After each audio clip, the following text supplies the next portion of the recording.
educational. Yeah. That's what I always liked about it. Yeah, and it's like, oh my God, they know Freddy Krueger too. Like, yeah, that guy scares me. Like, so I think I would have liked to have, like, been the writer on that, or even directed it, or even been in it, because it's so cool, because, like, even today, those people, even if they're not doing anything now, or Wes Craven, R.I.P., but, like, to be a part of that and get to say, like, I kind of, like, I helped revitalize, like, the horror genre, you know what I mean? Like, because they brought in a whole new ballgame of how horror movies were done. Like, I kind of would have liked to have been a part of that. That would have been epic. For me, just one, please, sir. As I was about to say, as you sit there acting like you were knowing, sit down and shut up. Let me answer the question. It comes down to something like Excalibur. For me, I love the cast. I love the script. An epic, well-told, well-acted telling of King Arthur. It still kind of has its story. Yeah, it still has its pseudo fairy tale elements, but it's phenomenal in its grand vision and scope, and it just still holds up today. Dude, just being a part of something that's, like, epic like that, like, I don't know, that, like, touches people. You know what I mean? Like, it would be so cool. Like, I would love to do something and someone come up to me, like, how passionate I am about Buffy and be like, you got me through high school. Like, I'd be like, what? Like, that is the coolest thing ever. Like, high five. Like, that would be awesome. What about you, Helena? Yeah, it's hard to pick. Honestly, I think I just have Rocky Horror Picture Show in my head because I saw it last night. But, I mean, I think that would be fabulous. I mean, that would make you one of the most iconic people on the planet. Yeah, it's like another cult. I mean, it's another cult classic too. Yeah. You know, it's something that there's so many things that weren't big. You know, when they came out, and like people kind of like put up their nose. Yeah, kind of put up their nose to it. I made a cult classic. You know. Yeah. Well, I think one of the cool things is that last night I was waiting for my friend to get out of the bathroom, and I guess this big brother had brought, like, his younger siblings to see the movie. They had never seen it before. So they're standing in the lobby and goes, okay, what do you think? And the girl was like, oh my God, that was life-changing. Because that's what this movie is. And it's true.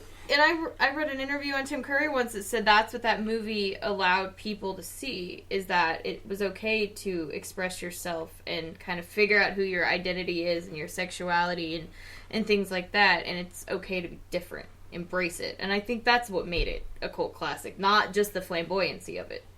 Nice. I'm going in a different direction because you said, what would you like to direct?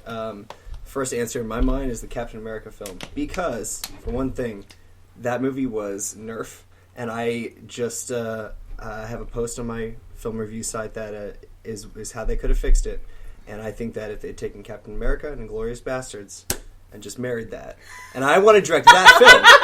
I want Bucky carving swastikas in their forehead. Best reaction ever. Wow. And I'm just saying, Captain America should have punched at least one Nazi. But Brad Pitt has to be somewhere in the background No, saying Nazis. Brad Pitt would still be there. Nazis. You have to have Nazis in there somewhere. Of course. He'd still be there. In Italian, he's like, do you speak Italian? Shockingly, You'll you be don't. the fourth best. You don't if need to speak change the Italian. movies much to make them work together. I think you can probably do it in editing. I think you could probably do it in editing. You don't even have to do reshoots. You could just edit it differently. A little bit of voiceover work, and you're done. That's And it. I Clever was so CGI. stressed out about how to do this next segue, too. Captain Bastards. Yeah. Josiah, what are you working on right now? Captain Bastards. Yes. I'm producing. Inglorious America. Thank you. That's right. Are you still going to have the Stan Lee cameo? Or? He's gonna be the Nazi that gets He's punched in the gonna be face. Hitler. He was pushing for it, and I said, you know what, Stan? We owe you a lot. You can be Hitler, Stan. It's okay. You know what? And on behalf of Jack Kirby and Joe Simon, who actually created the character, yes, they would be happy to have you. Yes, but Stanley does such a good job of stealing everything. You Yes. have to give him that, okay? What we're working on right now, You're still in production. Yes, we're still in production. We're looking at wrapping filming within a month or two, and then we'll be moving into pre-production or post-production. We're working on a sci-fi show. It was originally slated as a 10-episode show. and it's called Inferno.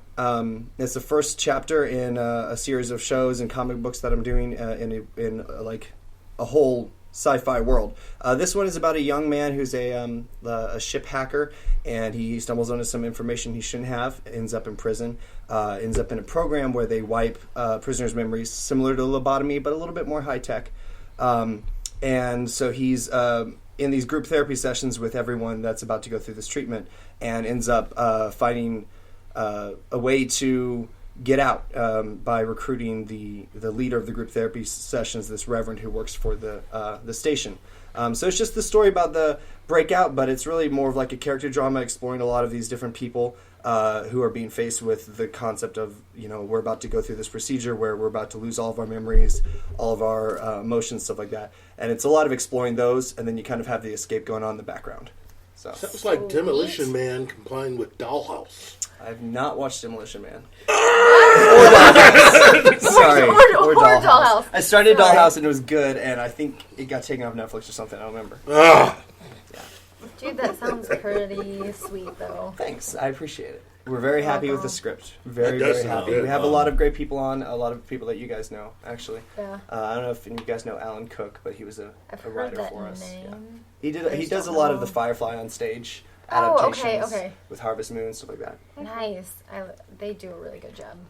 They all do a really good And job. of course, with my those. fiance Liz Rice is a costumer, and we've got a couple of different producers on the show as well. So there's a good team. Nice. Nice. Sounds really sweet, man. And I also know that you're a Netflix person. Yeah. Yes. You and I were we were recently discussing Daredevil. Mm-hmm. I watched it. I finished it this morning for you. I woke up extra early.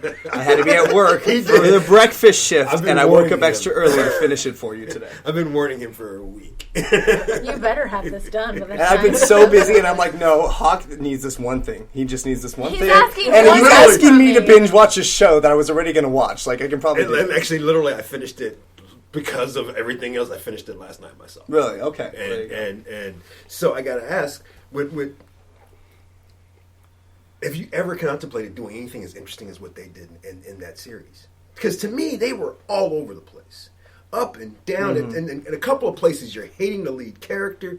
To me, it was a roller coaster of stuff. I think you have to do that. I think that at this point in the way the film is and things like that, you can't be impressive visually anymore. You just can't impress people. And we're tired of seeing the same kinds of stories. Like, you have to do something like that to keep someone on board. Even look at shows that are a lot more formulaic and a lot less creatively... have a lot less creative integrity, I guess you would say, like Arrow, which is pretty popcorn. They still have to do a ton of up and downs in the show to keep people interested. And I think that that's the only way you can really sell a product. But more than that, that's the only way that it's going to keep me interested as a writer. You know what I mean? Or as a producer. You also have to have good source material. Well, sure. The thing that a lot of people may not know, if you weren't fans of the character in the comics, is that what they're pulling from for Daredevil, for Jessica Jones, Luke Cage, and all the rest of this stuff is phenomenal material, because all that stuff's in there. So you got to think of it this way. Think of it like me being 7 years old and reading all the stuff that you guys are just now watching in comic book form. They did not pull back. They did not hold back. So it's good material. That's really the basis of it all. I think they're doing a good job too with their. You're talking about like the visuals and stuff like that. Like, I think they did it. They did it once in the first season, and they've done it twice in this season. But they've given you an amazing, in this season it was two amazing ones, at least for me. These No amazing spoilers. fight scenes Yes. that you... They've actually been nominated for a couple of different awards. Like, you haven't seen. Like, they were talking about how they shot the staircase thing. They had, I don't know, maybe 12 guys, stunt guys. But they literally did it all in, essentially one take type stuff. And you can tell where they switch. Yeah, and they were saying they had the switch because these people that got knocked down would have to run down flights of stairs because they were the same guys over and over again. Jesus. And so they had to keep running down, and it's just that type of stuff because you don't see that a lot. In the same with the first season when that first hallway, and then you get that amazing hallway with the Punisher.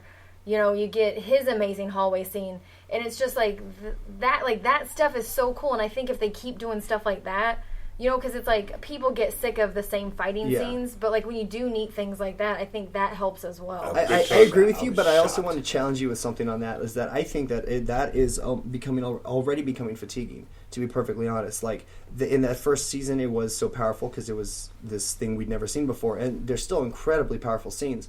But having just binge watched it, and maybe that's affecting negatively, but it's just so dense and it's so slow and it's so moody, and those are appropriate things for the character. But I don't think that there's any character that you can do where you can't incorporate at least a little bit of comedy, at least a little bit of levity, both either visually or in the story. And visually it's just like watching a migraine for like 10 hours because it's so dark. And that literally is what brought all of you people here, because this next question, which you led me right into, so thank you so You're much. welcome.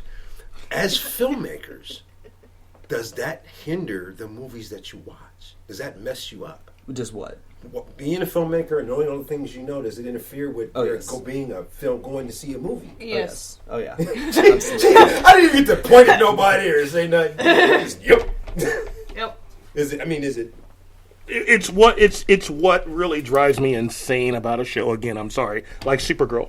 It's not as well written as it should be. And I'm sorry. What really brought the question up, if you watch the last, the roof scene, and I'm sitting there watching it, and I'm like, well, what a waste. Damn, he didn't. Hello, can you hit her? I mean, put your foot closer to her face. I mean, it was like every 3 seconds, and I'm like, all right, get some new stunt doubles, and maybe retake that scene, because it's Elektra versus the Hand. It's supposed to be important. And there's like 6 dudes. I wasn't super impressed with her anyways. Like, I feel bad for saying that, but I wasn't super impressed with her. I didn't like how they did her, but it's just me. And I love. So what people don't know about podcasts is when you're sitting in front of these people, you get some of the greatest facial expressions. And Helena, when I asked that question, her face was like, well, duh. Because I'm constantly, all the time, even movies that I've watched 1,000 times, that I'll come home and I'll put a movie on and I'll be like, that was shot at a different day, that was a different take, that button was on the wrong side. I'm constantly like, because I see it and I notice it. You can't turn it off. It's not. That's what people don't understand. Like, people get frustrated a lot going to movies with me, friends of mine, because it's like, well, these are the things that we saw, and they're like, well, stop being so negative. You don't shut it off. It just becomes who you are. And even your favorite movies, it becomes that way. Especially when it's really, I know personally, and a lot of this has happened for me as doing this, because we critique a lot of movies. But I remember I want to say it was a TV show. I was watching something, and a lady was sitting in a lawn chair, and then it wasn't just like they had changed places, but in the middle of the scene, the camera away, camera back, and it's a different chair. And by different, I mean from a white chair to a red chair. Oh, I was going to say it sounded like Breaking Bad, but that's not a Breaking Bad thing. No, so. no, and I was like, wow, that was awful.